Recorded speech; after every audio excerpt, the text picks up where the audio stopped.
Kolo apambola bino bandeko nyonso bazolanda biso na etando ya Temple de la Verdade TV officiel. Nabi que émission na bino olandaka marcher avec la foi. Lelo tozana mosala nzambe toyambi na pokwa oyo bote papa. Merci tozana émission na biso marcher avec la foi. Lelo tolingi pena toneka kosolola mwa mokie. Autant ça biso pena na siki fo ezani yango pena tozana posa mokasi to mbanda autant ça biso pena kondima ezani. Oui, le gomata principe de bengi la foi les principe moza muzundo mingi et dans ma ensemble là où ça la plus facile c'est la connaissance. On a plus dit le peuple périt manque de connaissance. Nous sommes même pas pharisiens parce que mingi un problème ma casse à côtoyer à partager la Christ Jésus parce que bazala qui pèse la connaissance même il y a loi à Moïse et que banotambo na wo na maboko c'est vanté surtout yebi mobeko mais ne connaissait pas la loi. Mais l'église développée c'est presque la même la maladie. Ils ont un concept de belé, ils ont biblique, pas principe de belé, mais l'église n'a nous pesa tous idées na mozindo de poto yé pas pesa ni na solo makambo ngolo d'être gambo de la foi. Ils ont un principe beaucoup de base très important pour essayer de penser moi dans un bon malam. Oui, tant que la foi, c'est quoi? Tu as la définition musicale. Tu as la dans dans Hébreux chapitre 11, verset 1. Verset clé pour pour définir foi, c'est quoi? Et la Bible est l'auteur, il y a un livre dans le Bible. La foi est une ferme assurance des choses qu'on espère. Une démonstration de celles qu'on ne voit pas. C'est ça la foi. Une ferme assurance des choses qu'on espère, une démonstration de celles qu'on ne voit pas. Ce que tout là nous moi la définition une assurance, une ferme assurance. Et tant que l'assurance c'est quoi? L'assurance, je peux dire, l'assurance est une garantie. Une garantie. L'assurance, je peux dire, c'est un fondement, une base solide. Dans notre pays, l'assurance. Et la deuxième volet, la Bible dit, la foi, c'est une démonstration. Une démonstration, c'est quoi? Une démonstration, c'est un document où ils ont prouvé que l'eau attends la simbi on a noté mais a déjà engaï. Na ko pesa exemple mo wonde ko mata. Na koti na kati na boutique. Na ngina sombe lamba. Na sali commande lamba na ngai. Basali ba pesa ngai récit. Récit est la preuve de paiement que na koti déjà lamba rezala. Mais na jouer lamba wana te. Aussi on ba pesa ngai récit. Même dans le lamba comme pas na ngati lamba rezala déjà. Mais papa tu fais que c'est là. C'est là le problème il y a récit et la balle est comme et la balle est comme des choses aussi dans la mappo.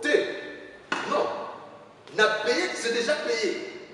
Donc les récits dans la mappo, c'est le preuve.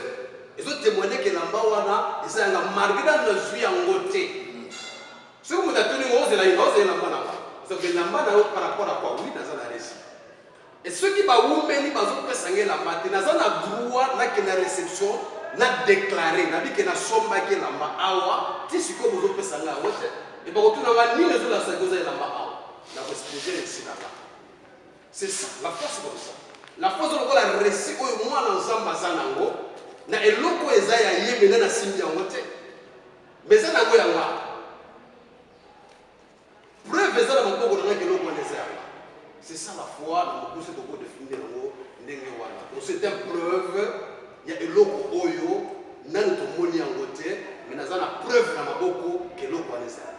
Merci beaucoup bandeko nyonso bazolanda biso tozo continuer kala motuna na biso papa divengele tomoni opesi biso définition ya foi mais nani mwa motuna moko eza bandeko akomela biso na mosika pembeni mpenza nani nanu otoloba nanu pourquoi kaka kondima mpo na nini fale balobela na bango parole balobela eloko mosuku na me balobeli kaka foi mpo na ye. Oui, Oui, la foi est indispensable. Elle est tellement fondamentale. Pourquoi la foi? Vraiment, je peux dire la foi. Vraiment, la foi est la base de l'obéissance. Et la base, l'obéissance est vendue dans le monde. Dans le livre d'Éphésiens, chapitre 2, verset 8. Parce que la grâce est faite à Dieu. Parce que la Bible dit que Dieu a tant aimé le monde, il a donné. Dieu a donné. Il y a tout le monde qui a donné. Ce qu'on peut dire, et l'autre moi, les seuls moyens que nous avons à ici, pour nous c'est la foi. Mais papa, ce que on dit, les gens qui ont dit tu sais que les gens qui ont possibilité à non. mais papa, il y a des problèmes à Gondima. Quand on se bat, non, il y a des problèmes à Gondima. Mais toi, tu peux dire que non, dans le Bible, il faut croire au Fils. Mais par contre, il faut croire dans le Fils, papa. Mais tu as un fils. Tu as un fils. Oui, donc, le but n'a pas mais moi, papa.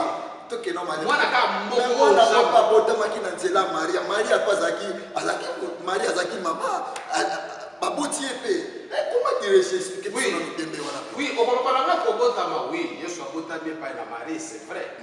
Mais la Bible dit, Jésus, il faut qu'on ait cette dimension. Il est Christ, dimension spirituelle. Ok? Ce qu'on a dans le livre d'Ésaïe, un enfant nous est né, un fils nous est donné. Fils a fils a été donné, l'enfant qui est né. C'est la dimension charnelle. Papa, c'est là. Moi, on nous a donné un fils. Un fils qui nous a donné cette dimension spirituelle. Parce que Christ et Jésus, ils ont deux dimensions. Ils ont la dimension charnelle et ils ont la dimension spirituelle. La dimension charnelle, nous autres charnelle, qui a voulu participer au corps et au sang. Il peut participer à une nature, dimension charnelle. Mais la dimension spirituelle est dans le jamais.